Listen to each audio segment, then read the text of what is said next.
नमस्कार मित्रांनो, आता पण आपण ऑक्सिलेशन चॅप्टर मधले फ्री आणि डॅम्प्ड ऑक्सिलेशन ह्या कन्सेप्ट बघितलेल्या आहेत, ज्यामध्ये आपल्याला माहित आहे free oscillation happens due to the restoring force. Free oscillation happens due to the restoring force. आणि आपल्याला माहित आहे फ्री ऑक्सिलेशन मध्ये काय असतं, there is a no any other resistive force. There is no any other resistive force which oppose the oscillation of the body, which oppose the oscillation of the body. म्हणजे आपल्याला माहिती आहे की free oscillation मध्ये कुठल्याही प्रकारचे resistive force नसतात जे बॉडीच्या ऑक्सिलेटिव्ह मोशनला अपोज करतात. जे बॉडीच्या ऑक्सिलेटिव्ह मोशनला अपोज करतात असे कुठलेही रेजिस्टिव्ह फोर्स नसतात. त्यामुळे काय होतं, त्यामुळे काय आपल्याला माहिती आहे तर फ्री ऑक्सिलेशन मध्ये the time period, frequency, energy and amplitude ही काय असते, कॉन्स्टंट असते. आपल्याला माहिती आहे ह्या सगळ्या काय रेजिस्टिव्ह फोर्स नसतात. जे फ्री ऑक्सिलेशन मध्ये रेजिस्टिव्ह फोर्स नसतात जे ऑक्सिलेटरी बॉडीच्या मोशनला अपोज करतात. असे जे ऑक्सिलेटरी बॉडीच्या मोशनला अपोज करणारे कुठले force, resistive force free oscillation मध्ये नसतात. त्यामुळे काय होतं फ्री ऑक्सिलेशन मध्ये तर अँप्लिट्यूड, एनर्जी, फ्रिक्वेन्सी आणि टाइम पिरियड काय असतो फ्री ऑक्सिलेशन मध्ये कॉन्स्टंट असतो.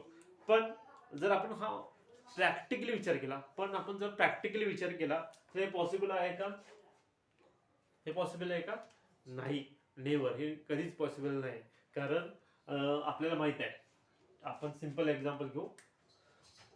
समजा पेंडुलम, आम्ही सिंपल पेंडुलम घेतला, ठीक आहे.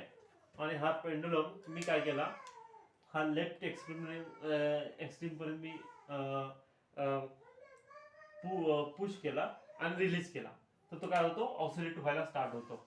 आणि ठराविक वेळाने काय होईल तर त्याची जी अँप्लिट्यूड आहे हे डिक्रीज व्हायला स्टार्ट होते. कशामुळे डिक्रीज होते तर आपल्याला माहित आहे ज्यावेळी हा पेंडुलम ऑसिलेट व्हायला स्टार्ट होतो त्या इथे काही एअर असणार आहे. ओके, या साईडला ही एअर काय करते, acts as a resistive force. काय करते, it acts as a resistive force. आणि काय करते, ते बॉडीच्या ऑक्सिलेटरी मोशनला अपोज करते. ठीक आहे. आणखीन तसे काही रेजिस्टिव्ह फोर्स इथे फ्रिक्शन, जिथं बॉब आपण सस्पेंड केलेला असतो तिथं पण फ्रिक्शन फोर्स अप्लाय होतो. त्यामुळे सुद्धा काय होतं, बॉडीच्या ऑक्सिलेटरी मोशनला अपोजिशन होतं. म्हणजेच काय, फ्री ऑक्सिलेशन प्रॅक्टिकली काय होतं, पॉसिबल नाही आहे. ओके, कारण पॉसिबल नाही कारण in nature there are few force are present which few resistive forces are present which opposes the oscillatory motion of the body. Okay, त्यामुळे काय होतं, ह्या रेजिस्टिव्ह फोर्स ज्यावेळी प्रेझेंट असतात त्यामुळे काय होतं, बॉडीचं काय होतं, ऑक्सिलेटिव्ह मोशन काय होतं, अपोज होतं. बरोबर आहे. ज्यावेळी रेजिस्टिव्ह फोर्स असतात त्यावेळी ते काय करतात, बॉडीच्या ऑक्सिलेटरी मोशनला अपोज करतात. बरोबर आहे. Due to this opposition of resistive forces like friction, air resistance, काय होतं तर ऑक्सिलेटिव्ह बॉडीचं अँप्लिट्यूड, ऑक्सिलेटिव्ह बॉडीचं काय होते, अँप्लिट्यूड आणि एनर्जी काय होते, डिक्रीज होते. अँप्लिट्यूड आणि एनर्जी डिक्रीज होते. कारण आपण जी एनर्जी सप्लाय करत असतो इनिशियली ती काय होते, ती एनर्जी ह्या रेजिस्टिव्ह फोर्सच्या विरोधात ज्यावेळी अशी ही मोशन करत असते त्यावेळी काय होत होते, ह्या रेजिस्टिव्ह फोर्सच्या विरोधात काम करण्यासाठी त्यातली काही एनर्जी आपण जी इनिशियल एनर्जी दिलेली असते ह्या बॉबला किंवा ह्या सिंपल पेंडुलमला, ही इनिशियल एनर्जी मधली काही एनर्जी काय होते तर ह्या रेजिस्टिव्ह फोर्सच्या विरुद्ध काम करण्यासाठी यूज केली जाते. बरोबर आहे. त्यामुळे काय होते, एनर्जी लॉस होते आणि या एनर्जी लॉस मुळे काय होते, एनर्जी डिक्रीज होते आणि as well as the amplitude decrease होते. ॲज वेल एज काय अँप्लिट्यूड डिक्रीज होते. आणि अशा प्रकारच्या ऑसिलेशन आपण काय म्हटलेलं आहे, डॅम्प्ड ऑसिलेशन. अशा प्रकारच्या ऑसिलेशनला आपण काय म्हटलं, डॅम्प्ड ऑसिलेशन. म्हणजे काय होतं, डॅम्प्ड ऑसिलेशनमध्ये अँप्लिट्यूड आणि एनर्जी लॉस होते. आणि at a particular point he energy काय होते, becomes zero and amplitude also becomes zero, and this point the body does not oscillate. अशा वेळी काय होते, body does not oscillate. Okay, body does not oscillate होते. Okay, तर अशा प्रकारे ज्याला आपण डॅम्प्ड ऑसिलेशन म्हणतो. पण सपोज आपण ह्या बॉडीला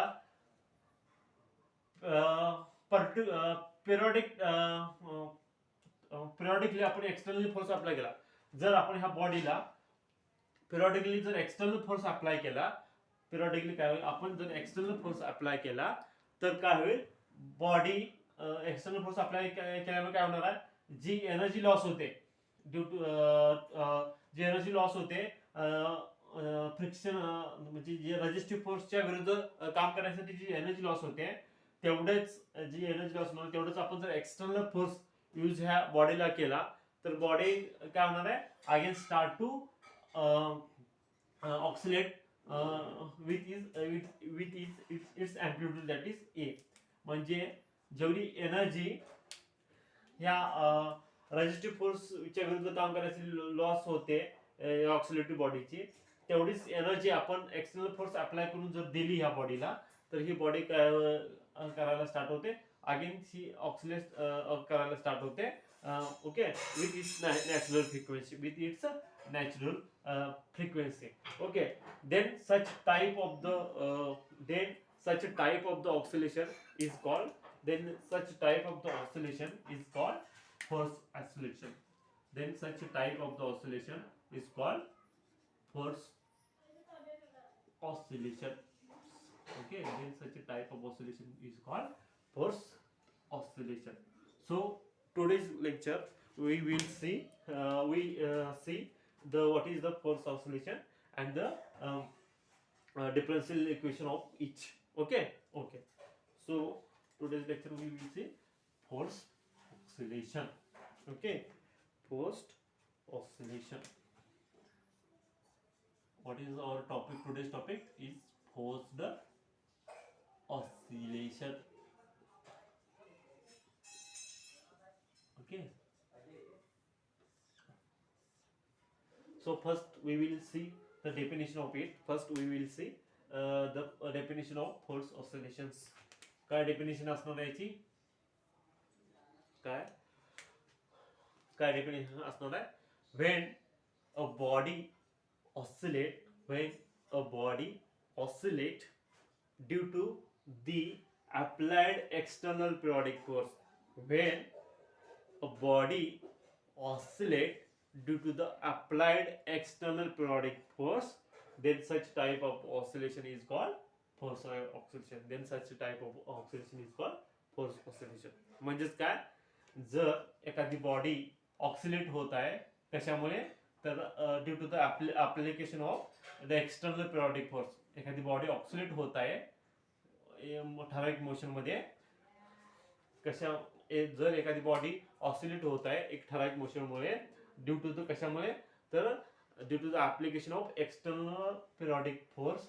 जर बॉडी मोशन होत असेल तर त्याला कारण आपण म्हणणार आहोत फोर्स्ड ऑक्सिलेशन म्हणणार आहोत. ओके, म्हणजे आपल्याला मगाच्या ह्याच्यावरून बघितलं फोर्स ऑक्सिलेशन म्हणजे काय असणार आहे, फोर्स ऑक्सिलेशन म्हणजे काय असणार आहे, force oscillation is nothing but, आपल्याला माहित आहे काय,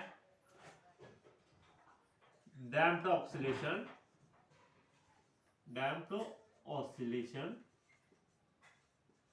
प्लस काय असणार आहे,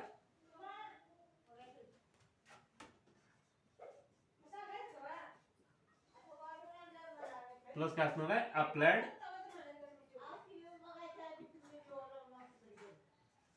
अप्लाइड एक्सटर्नल फोर्स. ओके, म्हणजे काय असणार आहे, फोर्स्ड ऑक्सिलेशन म्हणजे काय असणार आहे, काय फोर्स ऑक्सिलेशन म्हणजे काय असणार आहे, डॅम्प्ड ऑक्सिलेशन. फोर्स ऑक्सिलेशन म्हणजे काय असणार आहे, damped oscillation plus applied external और net applied external force. Okay. तर आपण एक एक्झाम्पल बघू, आपण एक याचं एक्झाम्पल बघू.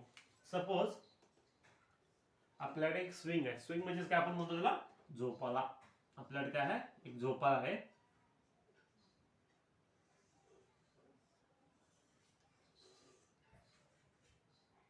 त्याच्यावर एक लहान बाळ बसलेला आहे. समजा तुम्हीच बसलेला त्याच्यावर, आपल्यात तुम्ही बसलेला. ओके. नाऊ काय केलं आपण इनिशियली, हा झोपाळा आपण इथं पण पुश केला, सॉरी पुल केला, आणि हा रिलीज केला. तर रिलीज केल्यानंतर काय होणार आहे, ह्या इन द डायरेक्शन असा ऑसिलेट होत राहणार आहे, असा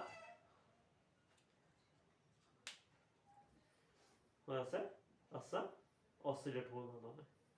बरोबर आहे. असा काय होणार आहे, झोपाळा ऑसिलेट होत राहणार आहे. पण आपल्याला माहित आहे काय ठराविक काळानंतर काय इथे काय असणार आहे, एअर रेजिस्टन्स असणार आहे.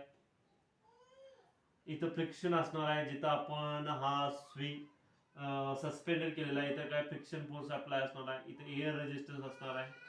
Due to this air resistance and this friction force काय होणार आहे, the amplitude or energy of this swing goes on decreasing. Okay, decreasing. आणि काय होणार, तो एक पर्टिक्युलर टाइमला काय होणार, स्टॉप होणार आहे. बरं ओके. पण आपल्याला असं करायचं नाही, तर आपण काय करणार आहे, आपण एक एक्स्ट्रा फोर्स अप्लाय करणार आहे. कसा आहे एक्सटर्नल फोर्स अप्लाय करणार आहे. समजा इथे एक मी व्यक्ती उभा केली. ठीक आहे, सॉरी मी थोडंसं समोर उभं करतो. इथे एक मी व्यक्ती उभा, समजा ही तुमची पॅरेंट्सच आहे, म्हणजे तुमचे आई वडीलच आहेत, हे उभा केले आहेत. ते काय करतात, ह्या डायरेक्शनला काय करतायत ते, म्हणजे समजा इथे तुमचे पॅरेंट्स उभा केले, ते काय करणार आहेत, ह्या डायरेक्शन मध्ये झोपायला काय करणार आहे, पर्टिक्युलर टाइम इंटरव्हलला धक्का देणार आहेत. पर्टिक्युलर टाइम इंटरव्हलला जर ढकलत असतील म्हणजे पुश करत असतील तर काय होणार आहे, तर हा जो स्विंग आहे तो कंटिन्युअस ऑक्सिलेट होत राहणार आहे. कंटिन्युअस ऑक्सिलेट होत राहणार आहे जोपर्यंत तुमचे पेरेंट्स जोपर्यंत तुम्हाला झोका देत राहणार आहेत, तोपर्यंत हा काय होणार आहे, कंटिन्यू म्हणजे ऍक्सिलेट होत राहणार आहे. Okay okay. हे एक बेस्ट एक्झाम्पल आहे फोर्स ऑक्सिलेशनचं. हे बेस्ट एक्झाम्पल आहे काय असलं, फोर्स ऑक्सिलेशनचं. पण हे जे एक्सटर्नल फोर्स अप्लाय करणार आहेत, हा पिरियॉडिक असला पाहिजे. पिरियॉडिक असला पाहिजे म्हणजे काय, समजा हा झोपाळा आहे म्हणजे स्विंग आहे, हा इथे गेला, इथून रिलीज केला. ओके, हा इथेपर्यंत गेला, परत हा इथं आल्यानंतर परत त्याला काय केलं पाहिजे, पुश केलं पाहिजे. परत आता इथं गेला, परत हा इथं आला, परत इथं आल्यानंतर परत त्याला पुश केलं पाहिजे. म्हणजे प्रत्येक सायकलला हा काय केलं, इथून तुमच्या पॅरेंट्सने काय केलं पाहिजे, त्याला पुश केलं पाहिजे. प्रत्येक सायकलला ज्यावेळी हा स्विंग इथे येईल त्यावेळी जर तुमच्या पॅरेंट्सने पुश केला तर काय होणार आहे, हा झोपाळा कंटिन्युअस ऑक्सिलेट होत राहणार आहे. Okay okay. म्हणजेच काय असणार आहे, जर फोर्स ऑक्सिलेशन आपल्याला मिळवायचं असेल तर काय केलं पाहिजे, फर्स्ट पिरियॉडिक फोर्स अप्लाय केला पाहिजे. काय केला पाहिजे, पिरियॉडिक फोर्स अप्लाय केला पाहिजे. Okay okay.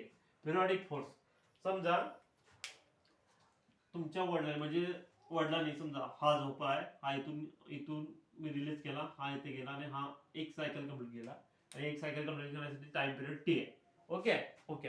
आणि तुमच्या पप्पा म्हणजे तुमच्या पॅरेंट्सने जर 4T ला एक्सटर्नल फोर्स अप्लाय केला तर फोर्स ऑक्सिलेशन पॉसिबल आहे का, नाही. कारण आपल्याला माहित आहे ज्यावेळी 4 पिरियड होणार आहेत त्याची अँप्लिट्यूड आणि एनर्जी डिक्रीज होणार आहे. सो त्यावेळी जर आपण ह्या पर्सन जर फोर्स अप्लाय केला तर काय होणार आहे, तो काय असणार फोर्स ऑक्सिलेशन होणार नाही, कारण तो नॅचरल फ्रिक्वेन्सीला ऑक्सिलेट होणार नाही. त्यामुळे काय होणार नाही, फोर्स म्हणजे काय होणार, तो फोर्स ऑक्सिलेशन होणार नाही. So when we apply the external force it will be periodic. most important condition काय, it will be periodic. Means तो काय असला पाहिजे, त्याच्या टाइम पिरियडला तो एक्सटर्नल फोर्स अप्लाय झाला पाहिजे, त्याच्या पर्टिक्युलर टाइम पिरियडलाच एक्सटर्नल फोर्स अप्लाय झाला पाहिजे. 4T किंवा समजा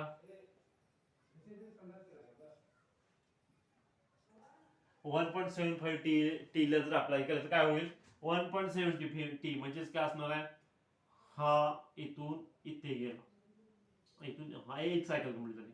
सेकंड हा इथं आला आणि हा इथं असताना समजा जर पुश केला तर काय होणार आहे, हा आउट ऑफ फेज येणार आहे. म्हणजे आपल्याला माहिती आहे इनिशियली इथं मॅक्झिमम अँप्लिट्यूड किती, मॅक्झिमम डिस्प्लेसमेंट किती असणार इथंच, म्हणजे अँप्लिट्यूड किती असणार इथं पण असणार आहे. ओके, पण जर मी इथूनच जर पुश केला तो इथंपर्यंत न जाता इथंपर्यंत जाणार आहे. ओके, म्हणजे जो असणार आहे आउट ऑफ फेज असणार आहे. बरोबर आहे, आउट ऑफ फेज असणार आहे. त्यामुळे काय असला पाहिजे, जो आपण एक्सटर्नल पिरियॉडिक फोर्स अप्लाय करतो, हा का एक्सटर्नल फोर्स जो अप्लाय करतो हा पिरियॉडिक असला पाहिजे. ही फर्स्ट कंडिशन आहे फोर्स ऑक्सिलेशन मध्ये. सेकंड कंडिशन काय असणार आहे, ही फर्स्ट कंडिशन. सेकंड कंडिशन असणार आहे, जेवढी एनर्जी लॉस होणार आहे due to this resistive force, ह्या रेजिस्टिव्ह फोर्स मधून जी एवढी एनर्जी लॉस होणार आहे तेवढीच, म्हणजेच एनर्जी लॉस जेवढी होणार आहे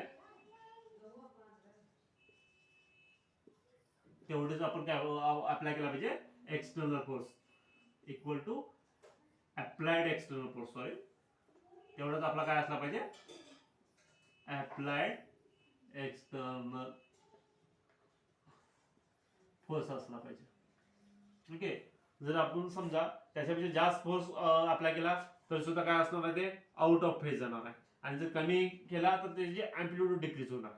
सो आपल्याला हे दोन्ही पण नको आहे, कारण आपल्याला तो त्याच्या नॅचरल फ्रिक्वेन्सीने ऑक्सिडेट झाला पाहिजे. बरोबर आहे, त्यामुळे काय असणार आहे, जे आपण फोर्स अप्लाय करणार आहे तो केवढा असला पाहिजे, जेवढी एनर्जी लॉस होते due to the resistive force तेवढाच आपल्याला एक्सटर्नल फोर्स असला पाहिजे. ओके ओके, थर्ड कंडिशन काय असणार आहे, थर्ड कंडिशन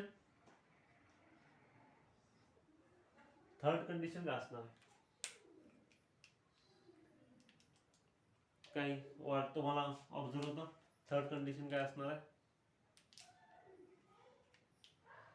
थर्ड कंडिशन हे असणार आहे की हा फोर्स जो आपण एक्सटर्नली अप्लाय करतो हा काय करायला पाहिजे, पॉझिटिव्ह वर्क डन केला पाहिजे. काय केला पाहिजे, पॉझिटिव्ह वर्क डन केला पाहिजे.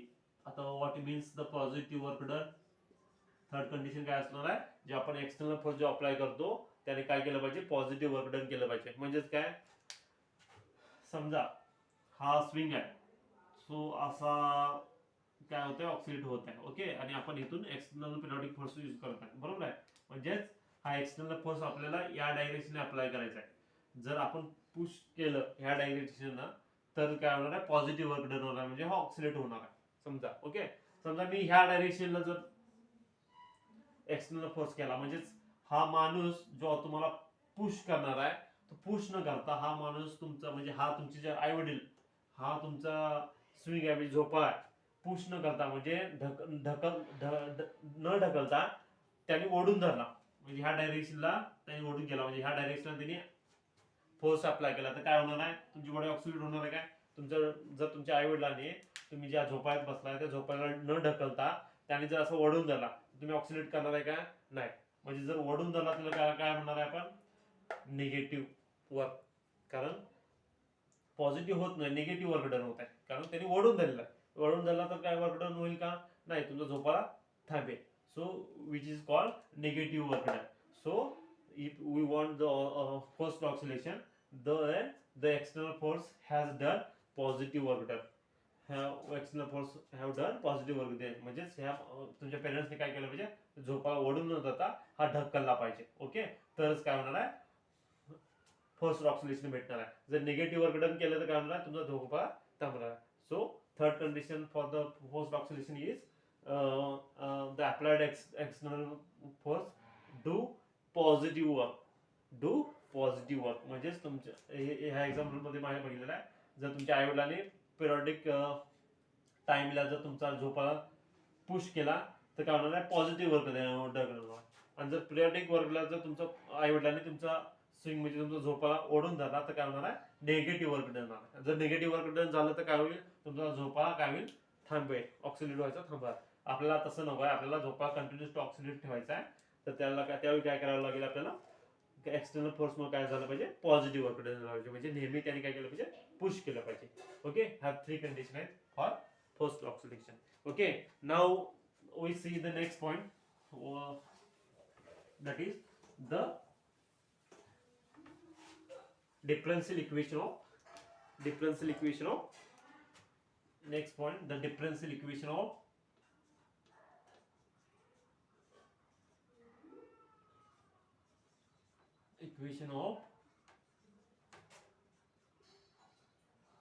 force oscillations.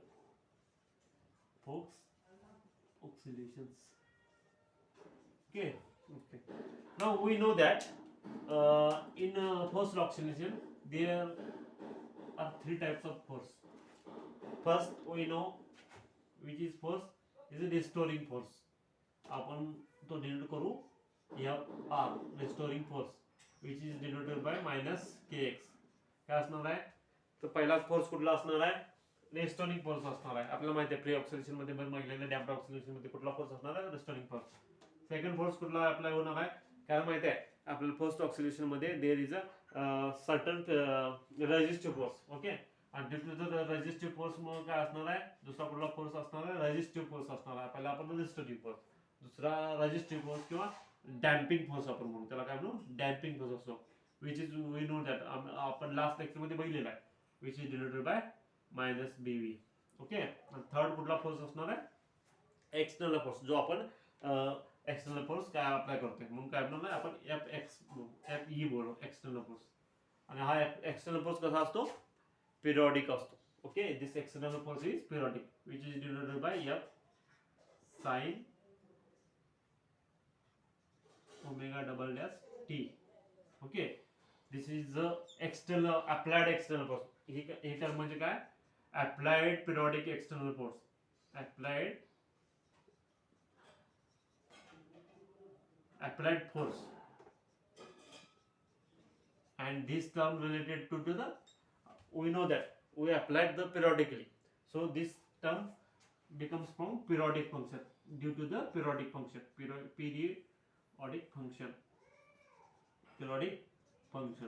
Okay, म्हणजे थर्ड फोर्स कुठला असणार आहे, external force is which is nothing but F sin omega double dash t. Okay, so in this here we know that this external force is periodic, so F is applied total external force or applied force, and this sin omega double dash t is due to the periodic function, and this omega t is nothing but 2 pi nu double dash, which is the angular frequency, of force acceleration, which is angular frequency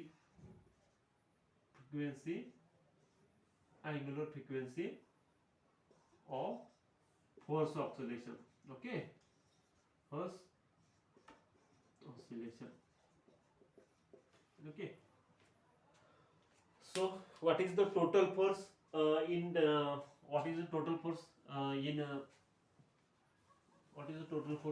force oscillation? So net force, or we write as F net is nothing but sum of FR, means restoring force, plus damping force, or total net force is a sum of restoring force, damping force, and external force. So what is the restoring force? Minus kx. What is the damping force? Minus bv plus F sin t. Okay,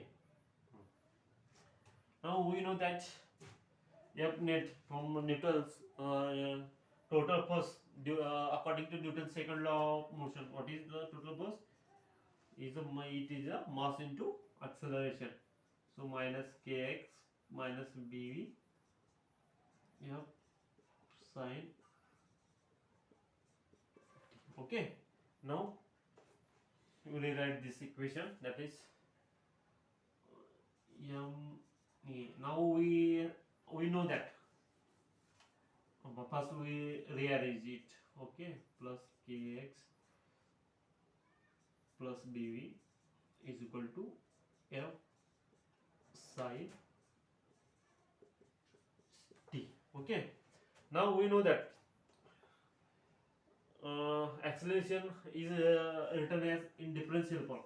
What is d2x by dt square plus kx is a displacement. Okay, so we first rewrite this. What is bv? B is constant. V is velocity. Velocity how can write? Velocity we write in dx upon dt. Okay, plus kx is equal to f sine omega double dash t. Okay, okay. Now we divide this equation by m. What happened? We get d2x by dt square plus b by m dx upon dt plus k by m into x f by m sine omega double dash t. Okay, okay. So we know that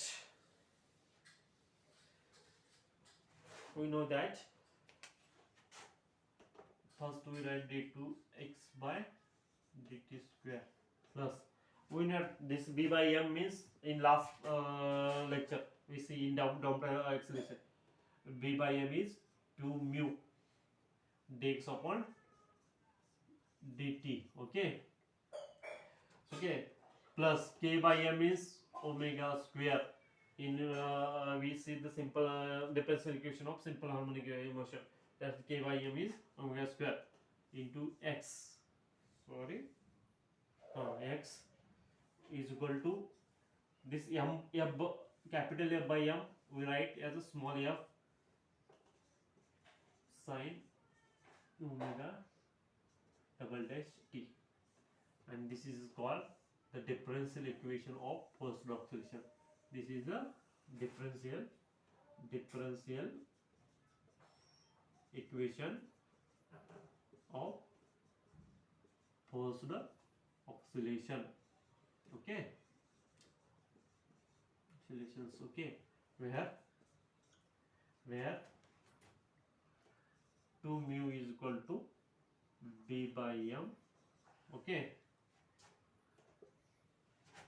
omega square is equal to k by m, or omega is equal to square root of k by m, and f by m, or f is equal to f by m. Okay, so we will stop for today. Okay.